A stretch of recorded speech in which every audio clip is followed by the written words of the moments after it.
కరీంనగర్ జిల్లా అలుగునూరులో నిర్వహించిన జై బాబు జై భీమ్ జై సంవిధాన్ కార్యక్రమంలో ఎమ్మెల్యే కవ్వంపల్లి సత్యనారాయణ పాల్గొన్నారు. స్థానిక కాంగ్రెస్ నాయకులతో కలిసి ర్యాలీ చేపట్టారు. అనంతరం కాంగ్రెస్ పార్టీ జెండాను ఆవిష్కరించారు. దేశ స్వాతంత్ర్యం నుండి నేటి వరకు జరుగుతున్న రాజకీయ పరిణామాలను దృష్టిలో పెట్టుకుని నేడు అధికారంలో ఉన్న కేంద్ర ప్రభుత్వం కాంగ్రెస్ పార్టీకి వ్యతిరేక కార్యక్రమాలు చేపడుతుందన్నారు.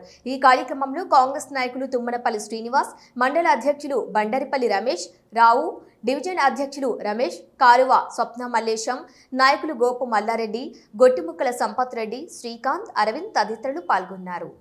జై భీమ్ జై సంవిధాన్ కార్యక్రమము 75 ఏళ్ళైంది మన యొక్క రాజ్యాంగాన్ని రచించి.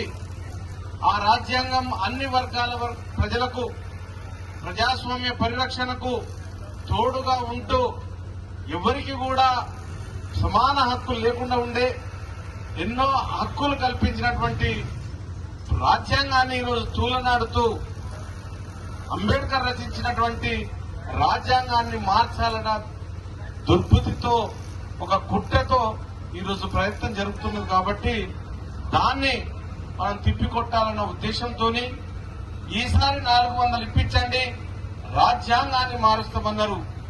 అంబేద్కర్ గురించి జై భీమ్ అని పార్లమెంట్ లో నినాదాలు చేస్తే నినాదాలు చేయనీయలేదు. కాబట్టి వీటన్నిటికీ కూడా ప్రజలకు తెలియజేయాలి. రాబో తరానికి రాజ్యాంగం యొక్క విలువలు, అంబేద్కర్ గురించి, మహాత్మా గాంధీ గురించి తెలియజేయాలన్న ఉద్దేశంతో ఈ రోజు ఈ కార్యక్రమాన్ని చేయడం జరిగింది.